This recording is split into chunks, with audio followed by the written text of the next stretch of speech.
An urgent and horrifying news story. And I need all of you to stop what you're doing and listen.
What's up, Mr. Greggy Greg?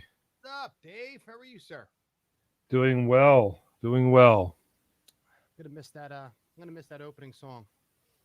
I know. Well, the good thing is we got a new one coming, so there's that. You know what I mean? We do have a new one coming. I was talking to our video guy, and he said he promised to have it done by the end of our second season, if not sooner.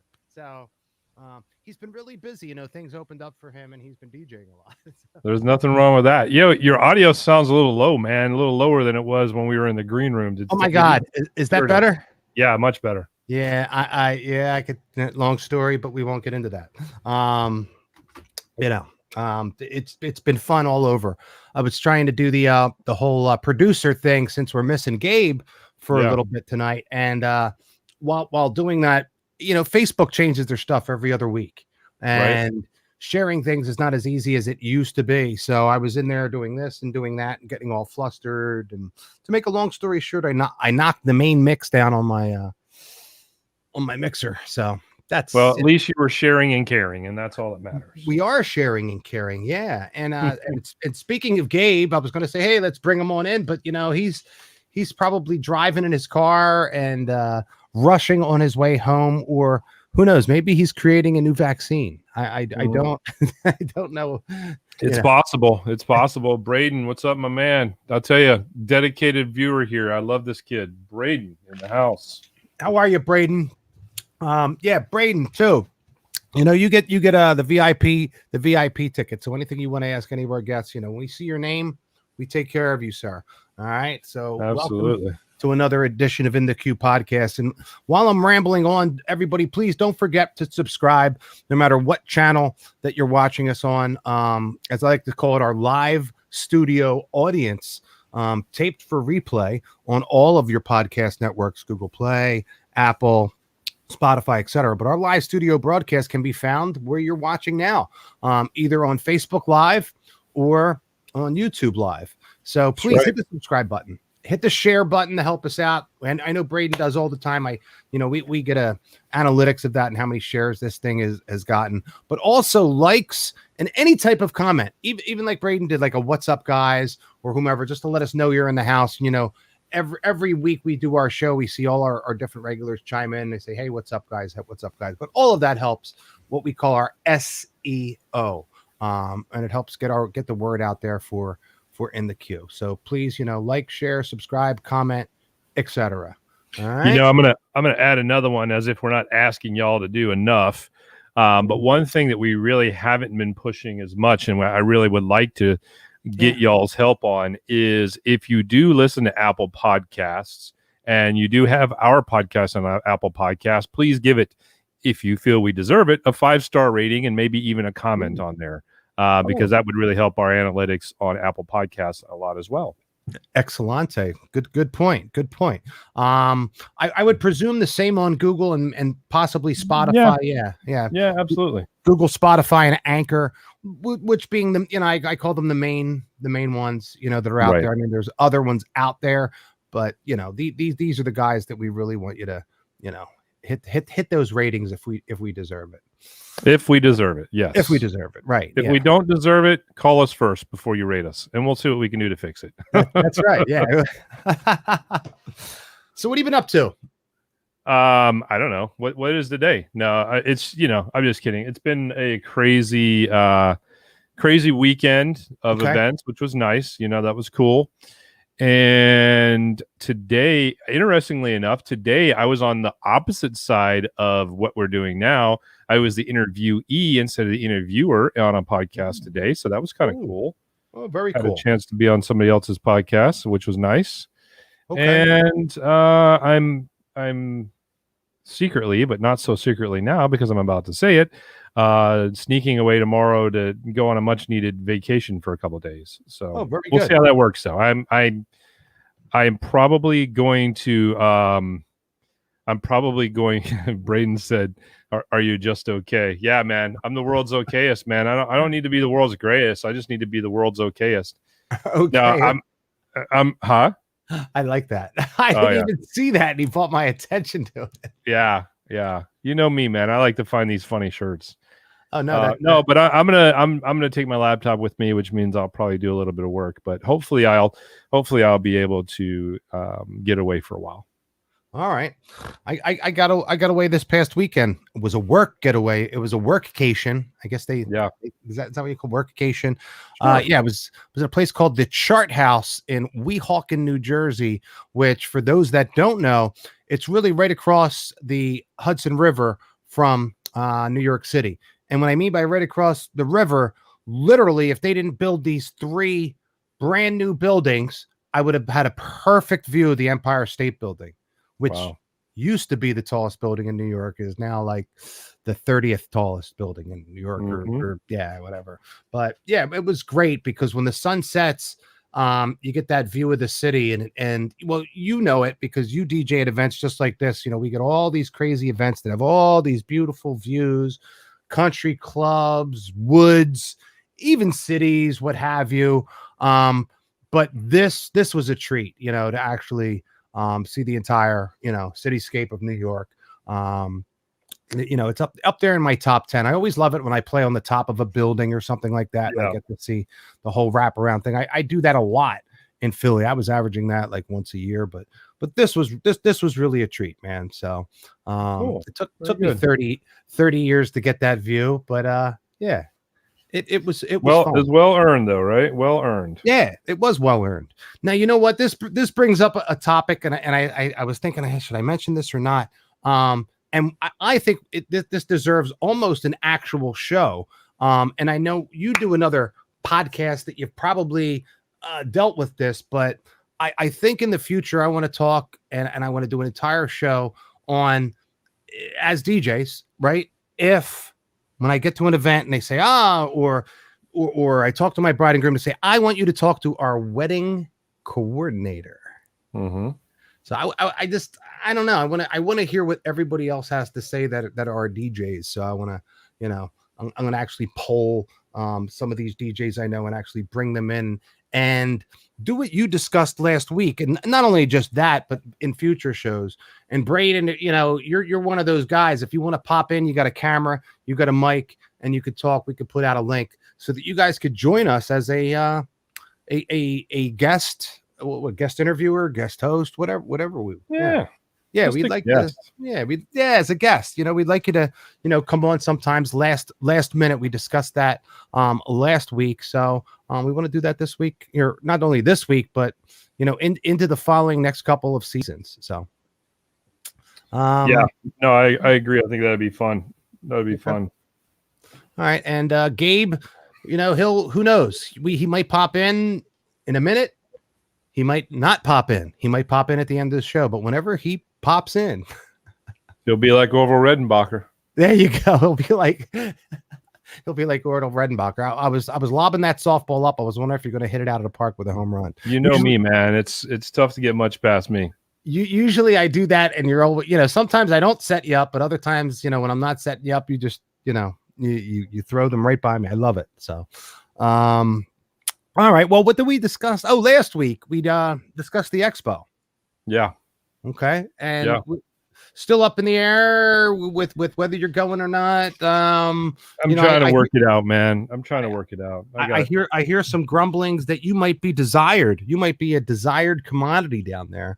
Well, if that's the case, then maybe I'll have to speak to the powers that be and see if I can make that happen. Then I'm hearing some rumblings, and you know, some big guys up in the industry have been talking about you and wanting you out there. So we're gonna see what happens there. Nice. So yeah, I actually have things set, and I can actually let it be known. And I don't know if I even said it last week or not, but PV Electronics, one of my biggest sponsors, is not going to be showing up to the expo this year. So that was, I guess you would say, surprising. But as I get word on, you know, what companies are going to be out there, you know, I'll drop those bombs here. I'm also thinking that I might have one of the DJ Times editors on. But we shall see, to possibly talk about the expo before it happens.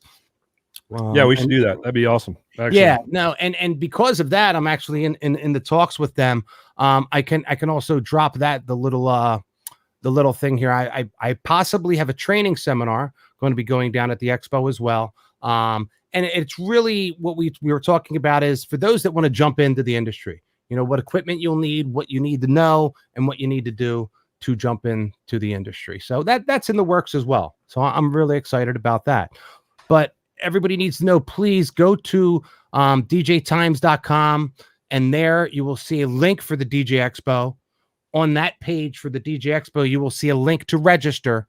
If you register by June 14th, you will get floor passes for free. All right. Wow. So yeah, that's it just keeps getting better. But if you act now, if you act now, well, if you pay $99 and you act now, that'll get you into the seminars. And I think that's not the path. That the $199 will get you into all the parties. So yeah, I always found that confusing, but since I've been doing this for 30 years, I just walk my way in. The way to do it, man. Yeah. I just, hi, how you doing? I'm important. Let me in. And that's where it goes from. It's a good lesson to learn for those of you that are watching and listening to this is just do that. Just carry yourself as if you are supposed to be there, and don't be timid. And it's always better to ask for forgiveness than it is permission. So yeah, no, you're absolutely right. Keith Shockley taught me that. He's like, Greg, you could just walk. I'm like, dude, you just walk behind the velvet rope. He's like, I belong here. I'm like, okay, yes, we do. and that was the thing, you say hi to a couple people, especially if the bouncer looks at you, and stop, even if you don't know the person, grab their hand, shake it, and say, you know what, I'm really pleased to meet you, and then all of a sudden the bouncer will think twice, like, oh, he knows that person, so he's not going to throw you out. The late great Ray Martinez taught me about that too. God bless him, man. Yeah, I miss that guy. Shout out to Ray, and drinks in the air for Ray. Good old Ray. God bless you, Ray. So yes, sir. All right. Anything you want to discuss before we bring on our guest? I don't think so, man. I think I'm excited about getting him on here, and I think it's going to be an interesting conversation. So, oh my God, he looks so fun. Ready. He looks so fun. Gabe was so pumped, and he got me so pumped about dude. And then meeting him in the green room really quick, I'm like, wow, dude's energy. Yeah, I not only want to go see him, I want to hang out with him. So if you don't mind, I will do my little intro here. Shall we? Okay. Well, our guest tonight is O.D. Dabber. O.D. Dabber is an electronic bass producer that grew up in Connecticut, went to school in Long Island, and now Strong Island, as we say in the Northeast. But anyway, and now resides in New Jersey. It seems this guy can't escape the tri-state area. But he actually does, because he's touring the country, sharing wubs and dubs, as we like to say. O.D. Dabber lights up the dance floor with body-rocking bass and loves nothing more than having a good time while spreading the smiles. I love that bio. Ladies and gentlemen, a nice big round of applause. Please welcome to In the Cue Podcast, O.D. Dabber. Yo, what up, guys? Brother? What up? How are you guys? What up, dude? All right.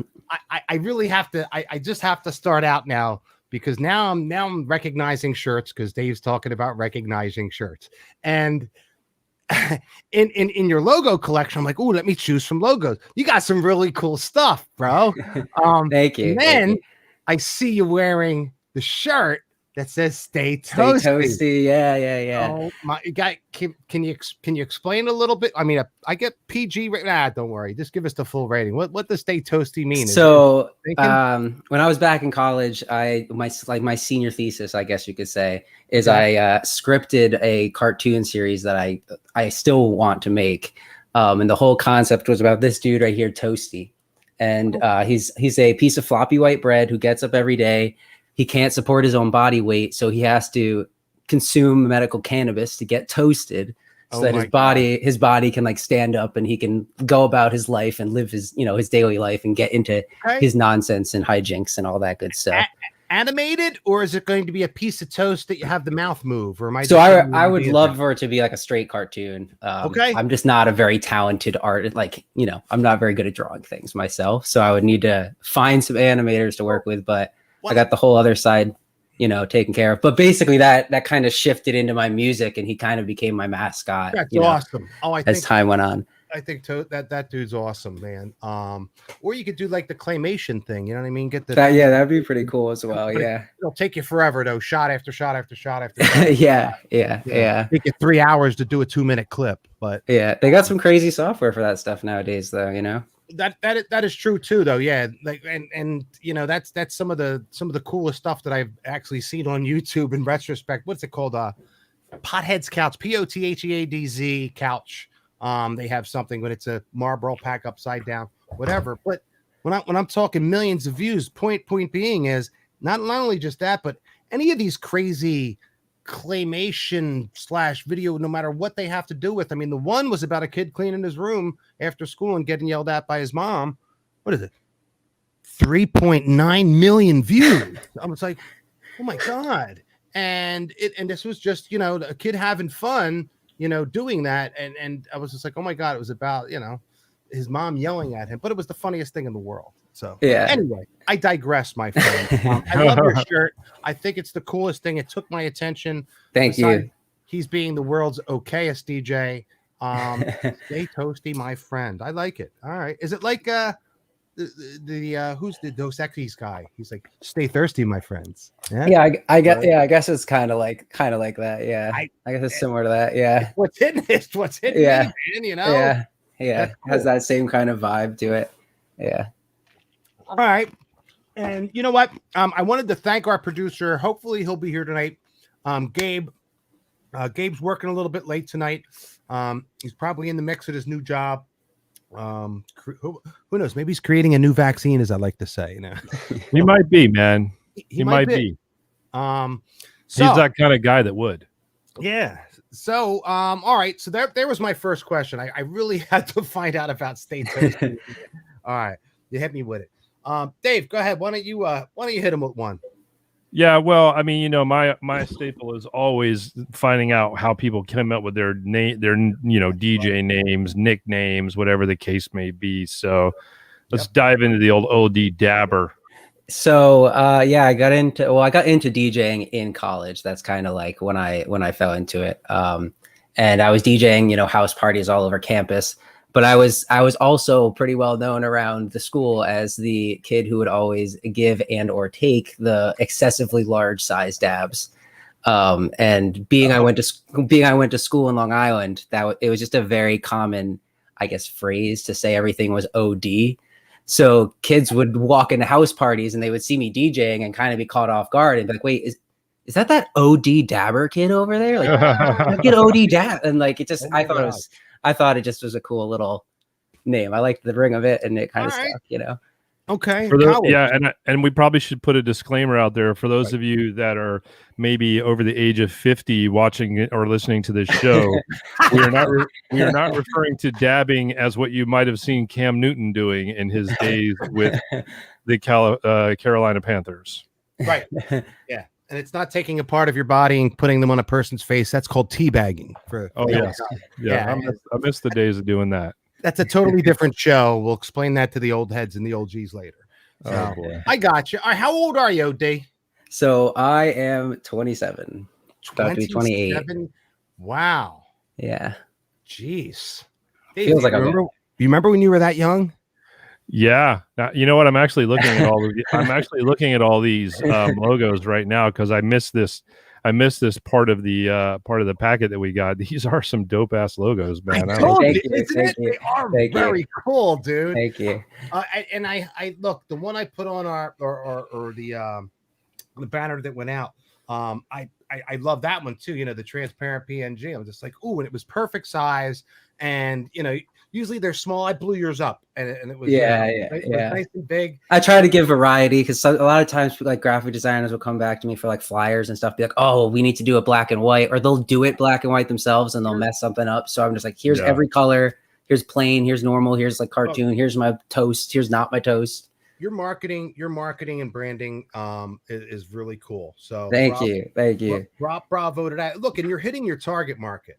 You're 27, you're hitting, I guess, would be the 18 to 35-year-old market, or 18 to 24 is really what they say. I feel like I'm getting old, but Well, if your target market's 18 to 24, you are old, but it's I just mean in general in life. no, you're never too old. You're never too old to learn too. That's a big thing. Always continue to That's learn. true.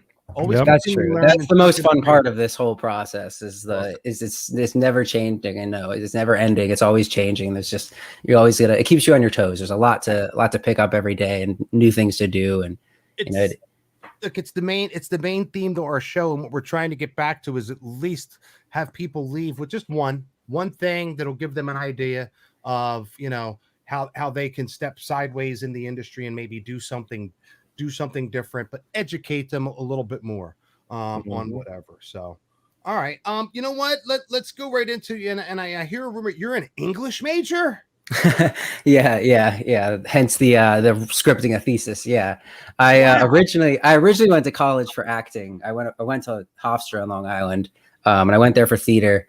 But I wanted to do more like film and television, which when you live so close to Broadway is not really the focus or the types of people you go to school with. So I kind of shifted my focus away from the acting side of things. I really enjoyed the directing and writing and creation side. Okay. So I dove into writing because it kind of was a continuation of what I was doing. I could apply all my skills. And so I have a degree in creative writing, and then I have a minor in sociology. Okay. Now you say close to Broadway. It says, you went to school in Long Island. So that means did you stay on campus there? Yes and no. I lived on campus the first 2 years, and then I got a house with a bunch of my buddies off campus, which is also part of how I got into DJing as we started throwing our own house parties.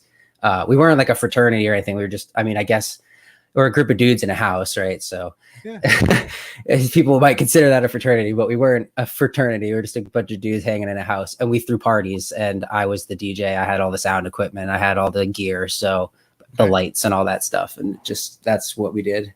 All right. I feel like you should have called it a dabternity. How many years did you do that?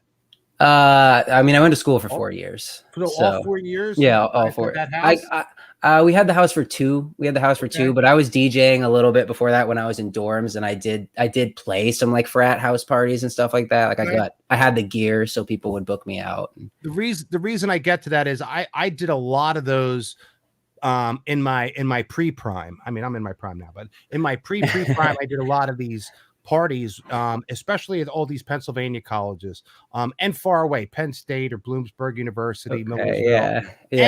And then right on to Pennsylvania State University, or University of Penn and Drexel, because they're so close to each other.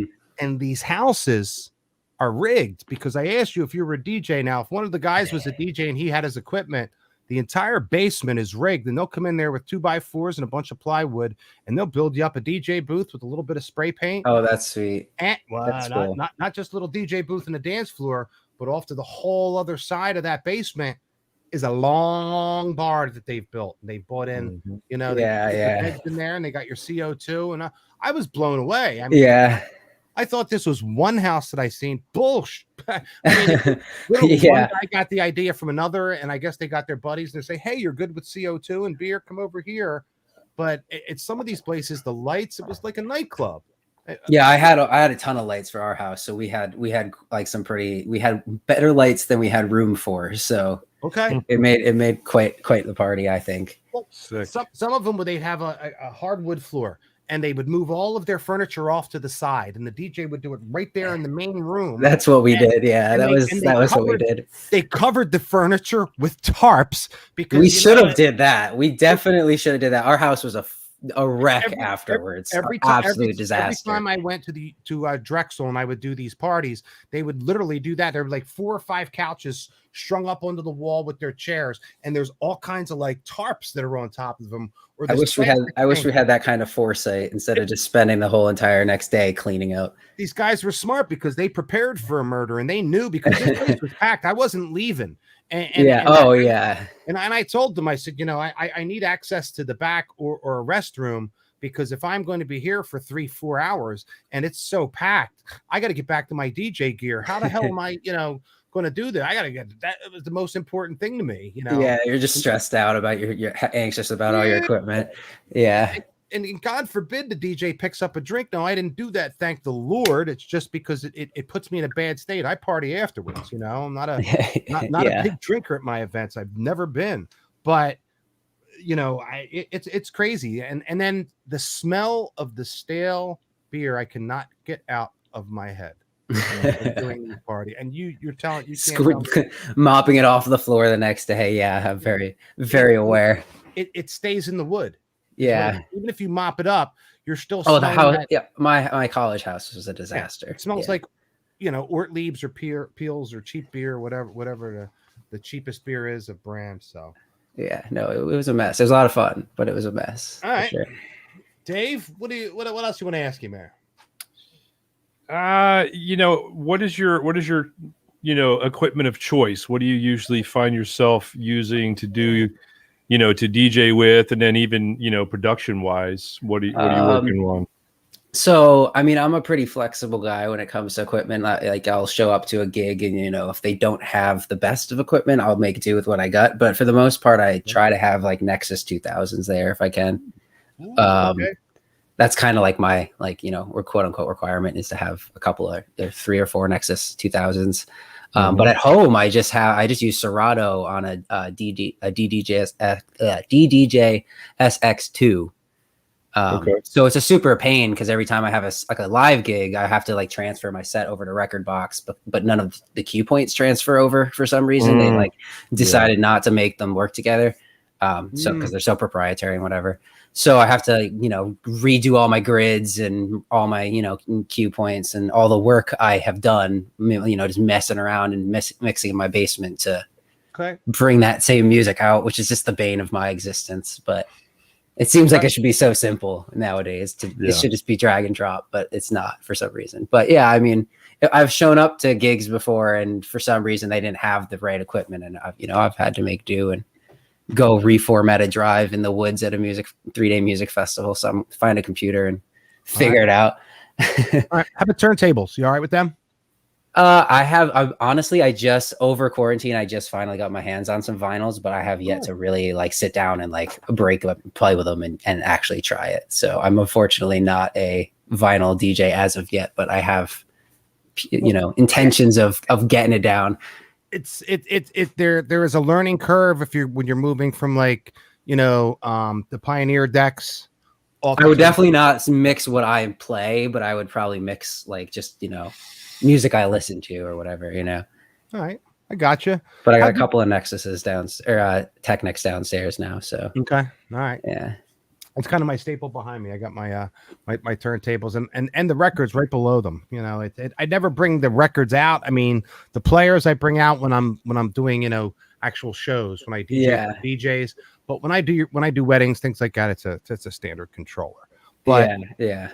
How about you, Moore? How did you get into music? So my dad was a musician. I mean, he still is a musician, but he used to play in bands and stuff, but growing up, I just always would hear him playing guitar or playing piano or just messing around on the drum set or whatever. So I just really wanted to do music. I loved music. I wanted to be like that, I wanted to do that. So since I was super little, I wanted to do it. I asked him if he would teach me guitar. He wouldn't teach me guitar. And he told me that if I wanted to learn guitar, I had to take violin lessons and join the string ensemble at school in I guess 3rd grade it probably was. So I did that. I learned how to play violin and then he never taught me how to play guitar. So I got really frustrated. Eventually I broke him down and I decided I wanted to play bass. I learned how to play bass. I got into that really a lot. I kind of started self-teaching myself guitar on top of that. And I got involved with some pop punk bands. Played some in pop punk bands in high school. So I always kind of did music and then it just transitioned into me wanting to do more electronic, make my own stuff on the computer when I got into college. And that's really what brought me into DJing was once I got more into the electronic side of things, that's kind of how you perform and learn other people's music. So that brought me into the whole world of DJing from a more of a traditional production standpoint, I guess you could say. Mm. All right. That's cool. Interesting. Dave? Nice. Have you ever performed with anybody like like I'd love to perform with this guy kind of thing or anything like that? Oh yeah, I've been very fortunate. I've played with a ton of people that I like really look up to. I got to open for Cookie Monster a couple times, RIP. I got to play. So there's this huge festival within the dubstep world called Lost Lands, which is just like known as like the Mecca, I suppose you could say, of dubstep. And I got invited to just do a little tiny guest set my very first time attending Lost Lands, which was like a huge deal to me because I really look up to Excision, who runs the entire festival and throws the entire event. And yeah, I've been really fortunate to open up for a lot of really, really cool artists that I really look up to. So it's been a great time. Yeah. Oh, that's awesome. Now a lot of them are my friends, so it's really surreal, honestly. Look, that's how it works. That's how it works in on that side of the industry. You know what I mean? When you're in the party section. Now you mentioned that. How about Tomorrowland or anywhere like? Oh, that'd be sweet. Like traveling over to Europe or something like that. That'd be awesome. Right. Yeah. Well, they got Tomorrowland. You never been out there? Never experienced anything like that yet? I haven't been out there. I have some friends that went out there, but I mean, no, I've never been out to Tomorrowland, unfortunately. No. Sick, bro. All right, then let's change it. Let's come back to America. How about Alta? No. I'm more into like the weirder underground stuff, so I tend to do like more of the small, like little intimate in the woods type of things for the most part. Well, it's not little intimate in the woods, but how about Burning Man? No, that's on my bucket list of things to go to for sure. I have not attended, but that's on my bucket list. Yeah, that's on my bucket list. Yeah, they got that out. They have that out, and what is it? That's by where Raymar was from, right? Arizona, not Arizona. Arizona. I think it is.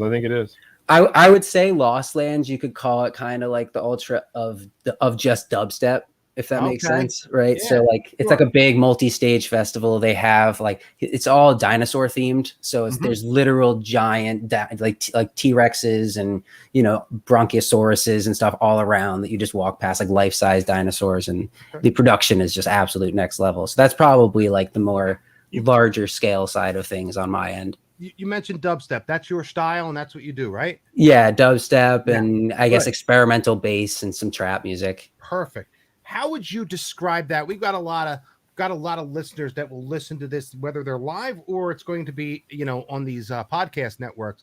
A lot of students that are associated with my school and with the schools that we work with across the nation that will listen to this. How would you describe? And it gives me another idea for a show, breaking down all of these genres so that DJs or wannabe DJs can say, hey, do you have any dubstep? How would they pick that out in their head? Like, do you have any drum and bass? Do you have any this? Do you have any that? We're trying to educate. So with you knowing dubstep, how would you describe that to a brand new DJ that wouldn't know what the I like to, like, when I explain to relatives or whatever that have no idea what I do, like what kind of music I make or whatever, I explain it basically as like the heavy metal of EDM. It's very thrashy and headbangy, but it's a little bit more party oriented with a hip hop influence and vibe kind of too. So it's kind of like this cross blend of like the heavy metal headbanging with this like still vibey, trappy, hip hoppy dance that kind of like fills in between and stuff like that. All right. And then there's also the more experimental side of things where it's really just all about the low end bass, and it's just about like trying to, really hit that low end frequency and shake the room and shake your body and just kind of see what kind of experimental sounds you can come up with and just throw into music for the sake of making music.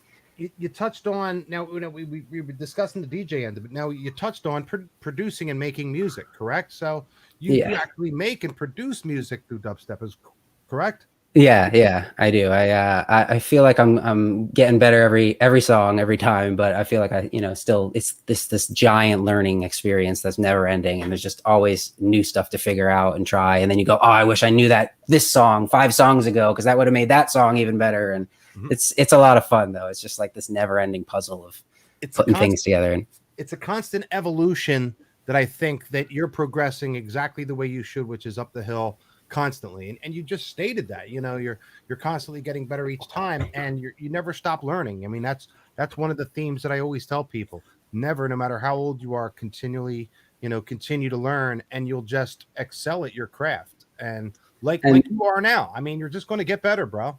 And to that point, another thing that like I really like to tell people is a important part of the music making process, or maybe just any creative process in general, is I call it the Bob Ross approach, which is happy little accidents, right? Like embrace happy little accidents instead of getting super upset and frustrated and discouraged. Like sometimes you will accidentally do something in your software, have no idea how you did it, no idea how to replicate it, and that becomes the melody of your best song or something like that. So I embrace happy little accidents. Your software crashes and it reopens, but parts are missing. Just go with it. See what happens. See where you come out. So take the happy little accident Bob Ross method with life, and don't get frustrated and discouraged. I like that.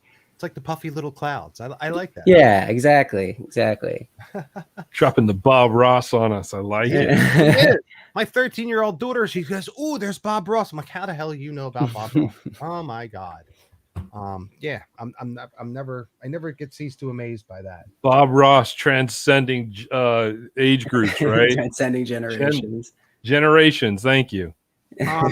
Dave, we have a couple other staple questions that aren't even on our list. I know you know what they are. Hit them with one, and I'll hit them with the other. Those staples that we have. All right. Well, I'm gonna probably steal yours here, but it's just because it's the one that's coming to mind right now. That's okay. So we always like to ask everybody, and first thing that comes to mind, don't even really think about it. Easy question. Why do you do what you do? Oh, I love it. It's so much fun. There you go. You hear what he said? You hear what he said? It's just so much. When you're in that, like when you're on stage and you're in the moment, it's just like everything goes away. Nothing else matters. It's just like you're living. Like that's life. Like it's excellent. Yeah. Sorry, I had to do that, dude. You were the first person. You just said it right there. I love it. That's it. Yeah. Perfect. I appreciate you saying that, and it's why we bring it out in people. I mean, I always say it every time we ask that to show. When I hired not hundreds, thousands of disc jockeys nationwide, that was my main question. Sometimes that would get you the job. If you answered it incorrectly, it would lose you the job as well. That right there, and how you attacked it, whether you were smiling when you attacked it, how you were when you dealt with me. Yeah, if you were genuine. Yeah, well, if you had a pissed off day, and oh man, I do it for the money, blah blah, and you start, it's like you can't do the arts for the money. Let's be honest. I'm gonna give this new DJ like the gig of a lifetime. Playing in the big city.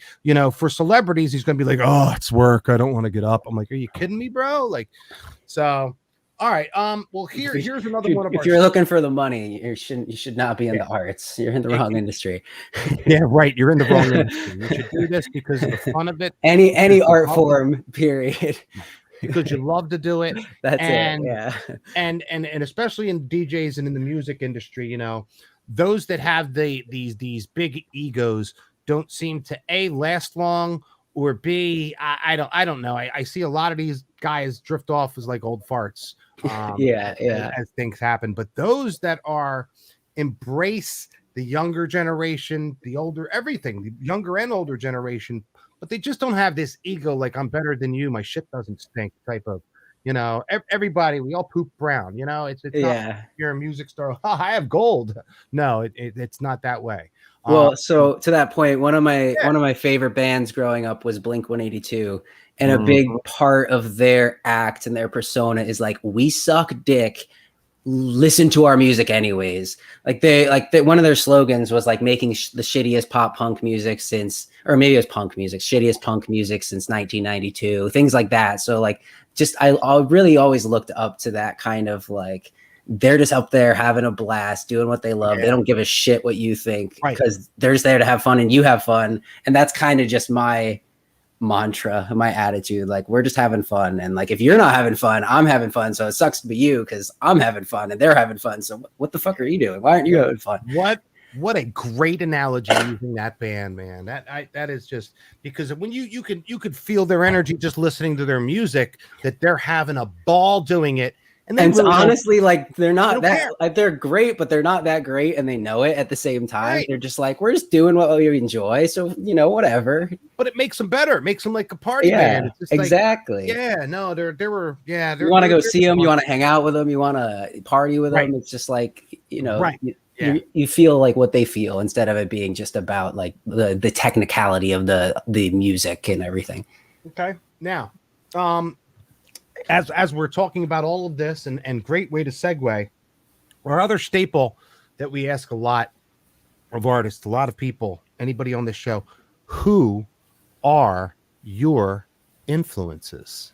Oh God. So Blink-182 100,000% was just like cool. I was obsessed with them when I was younger. I had pictures of them all over my wall. If it wasn't listening to Blink-182, I was listening to one of their other bands, like that was like my thing. Sure.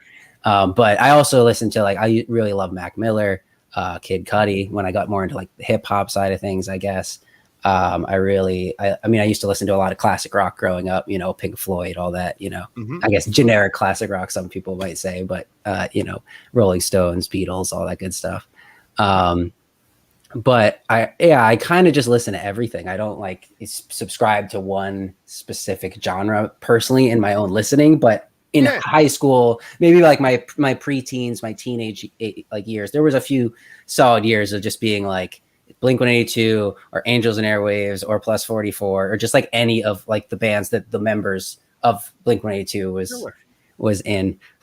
Awesome. All right. Awesome. Look, and now you're really getting my mind going, and I'm jotting down these notes as I talk to you, because things I used to ask other artists, and I'm just like, I ask the right ones, and you're the right one for this one as well.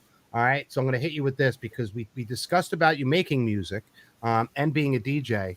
And with that said, and you also even discussed your dad. So I want to come back to that. You said violin, but do you play any instruments? Like, do you play the keyboard? Do you play the drums? Do you still if I picked up a violin today, I'd have no idea what I was doing, because I did that. I did that with the sole intent of getting my dad to let me learn the instruments I wanted to learn. Right. And looking back on it now, I have so many regrets, because I wish I could like go up on stage and play violin. Shout out my boy Josh Teed, who does do that. He's fucking incredible. Cool.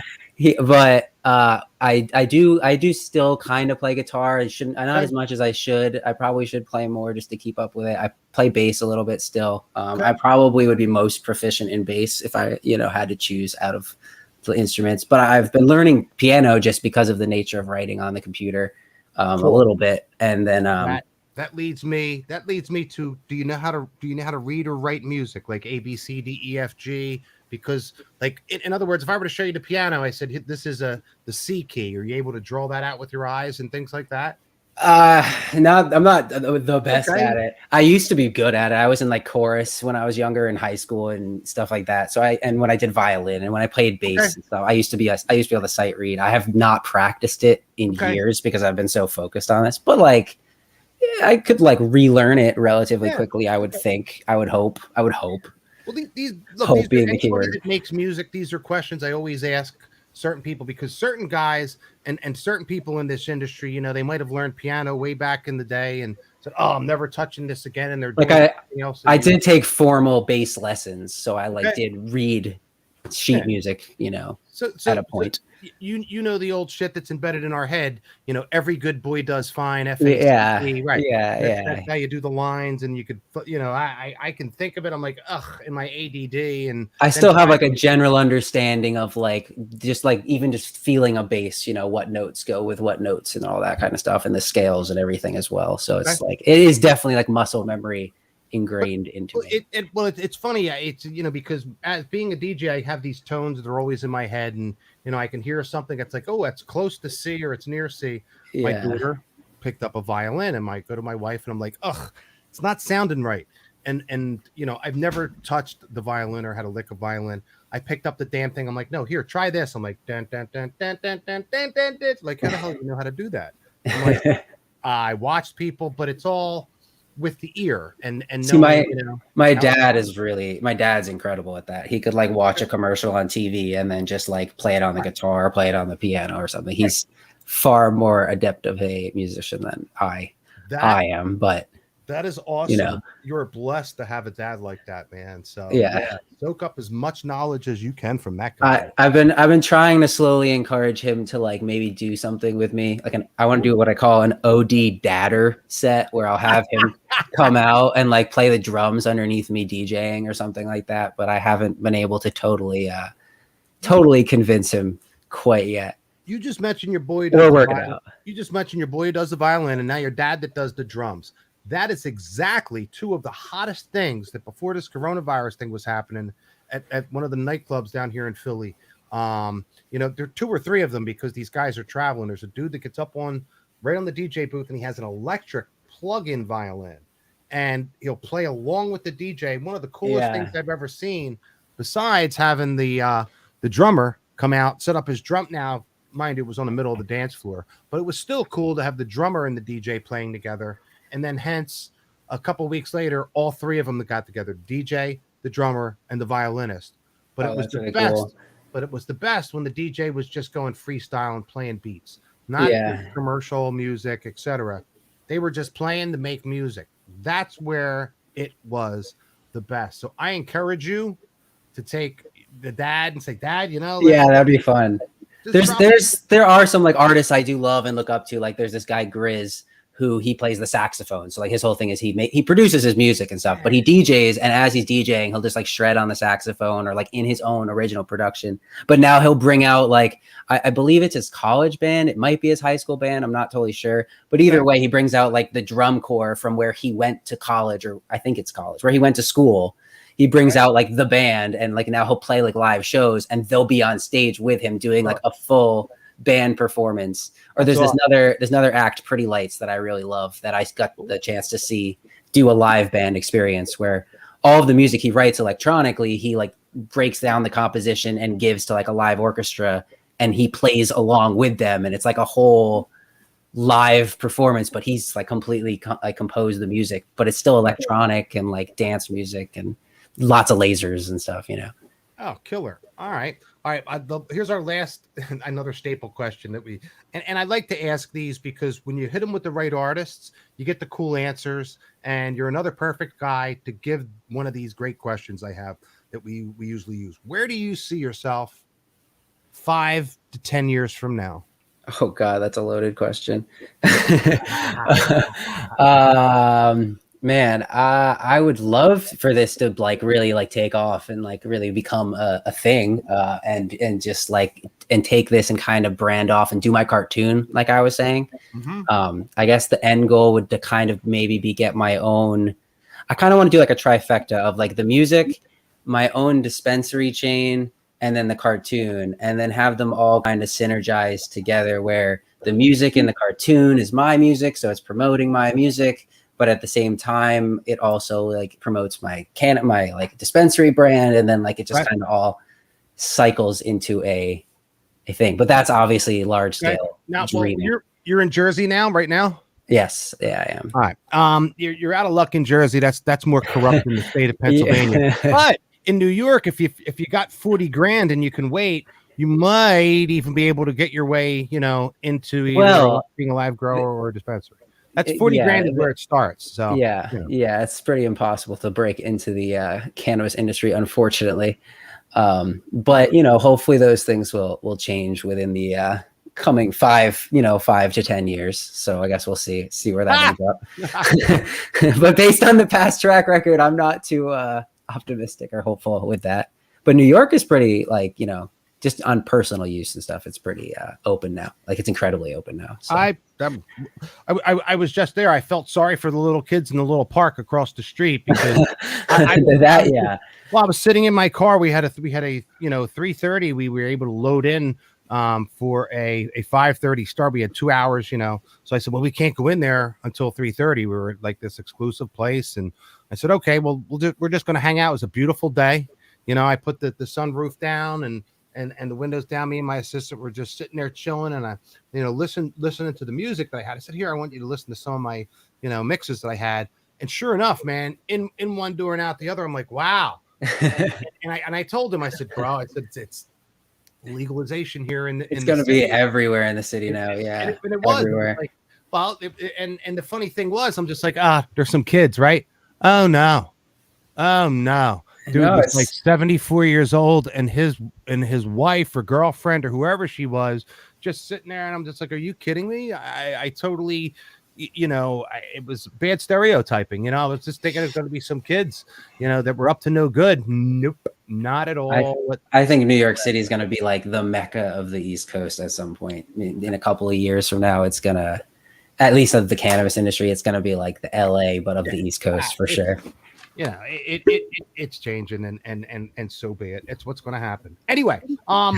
Yes, more PG. Final, before we got to get out of here, but before we do, really quick, just name some of your upcoming shows. I mean, we have them down here, but I want you to name a couple of things that are on your tour. So I am going to be flying out to Michigan June 11th. I'm taking over Electricity. I'm super excited about that. That's been one of my bucket list club venues, what have you, to play at for a while. And I had a show scheduled there before the pandemic that got canceled. So I'm just excited to get out there finally and do the damn thing. And then after the weekend, right after that, I'm going to be up at where the original Woodstock Music Festival happened at Yasgur Farms. Playing at what's called Moonwalk Festival, which is just a ton of other electronic music producers. And we're just going to be hanging out in the woods all weekend for a couple of days with some dope stages and throwing down some dope music. So I'm super, super excited to be able to say that I played at the place that Woodstock happened. That's really cool. That's really up there. There you go.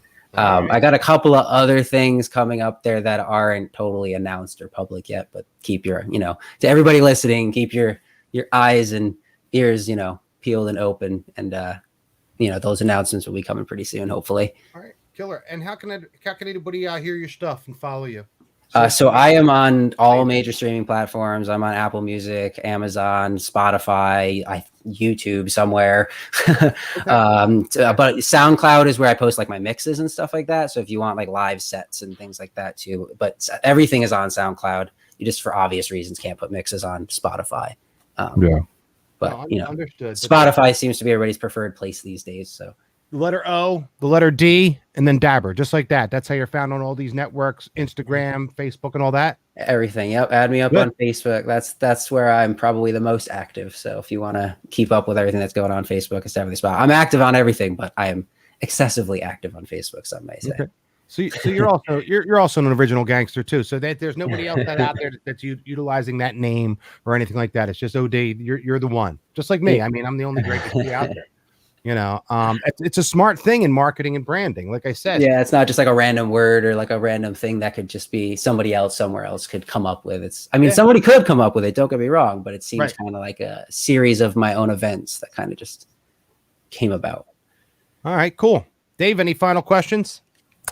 No, I don't have any other questions, man. I just want to thank you for being on the show with us today. It was pretty fun. Thank you guys for having me. Thank you. You're a young guy that's way advanced in your mind as far as where you want to go and where you want to get to, and that's awesome. So I wish you all the luck. Too ahead of myself, man. Yeah. No, I wish you all the luck in that, man. Keep that same mindset going, and never give up on yourself, man. That's so awesome. Awesome. Thank you, guys. Cool. Yeah. And I want to thank you personally for coming on the show. I definitely want to, if it's not Gabe, I'll come out there myself. I want to check you out, man. I want to come hang out with you and the boys, man. It seems like a whole bunch. Come out to the Woodstock grounds for real. Dude, it'll be fun. Like a hell of a lot of fun. It'll be a good weekend. All right. Yeah. I'm gonna get in touch with you. And yeah, I will. Make sure that we're all Facebook friends and all that. Right, good stuff, I mean, now here's my question with that. Are we camping up there? Is it a camping thing? It is a camping festival. You don't necessarily have to, but it is a camping festival. Yeah. Yeah. Oh yeah. No, I like to leave. I like to leave the big first class rooms to somebody else. Yeah. I end up trashing them anyway. I'm a fan of woodsy weekends myself. So. Greggy, you're not out there glamping, man. Come on. I get in trouble, dude. I've we're gonna have to have a whole show on just what has happened to me at past expos and or banquets and things like that. Oh my God, I could tell you stories, dude. I don't think it exists anymore. The Atlantic City Hilton, does that exist out there? Probably not. They probably had to burn it down. I have no idea. Yeah, well, I'm banned for life from there, so I can't go back. And that's there you go. A whole nother story to boot. But look, that said, dude, you're awesome. You sound like a lot of fun. I can't wait to come out to your show, especially that New York show. So thank you for being on our show. So thank you guys for having me again. Seriously, it's fun. All right. Anybody out there, don't forget to subscribe, share this, because if you share it now, people just get to see it a little bit later. This is what you're part of our live studio audience. Check us out on all of the podcast networks, Apple Podcasts, Google Play, Spotify, Anchor, and all of their, wannabes. Please don't forget to like and comment on our video, whether it's good nor bad, especially bad stuff. Yelling at Dave is good, yelling at Greggy C, or even yelling at Gabe for not producing the correct vaccine. All right. So that said, you're going to milk this vaccine thing for everything, aren't you? Well, well, at least we didn't say the 7 dirty words tonight. we said a couple of them. I slipped a little bit there, unfortunately. I apologize. That's right. You said them all. We didn't say them all. We can't get in trouble. So there you go. Yeah. And we didn't even mention Wedding DJ Hero, sponsored by Samsung. All right, y'all. We're out of here. Good night. We'll see you next Monday. Everybody have a good one. Appreciate you. Bye. Stay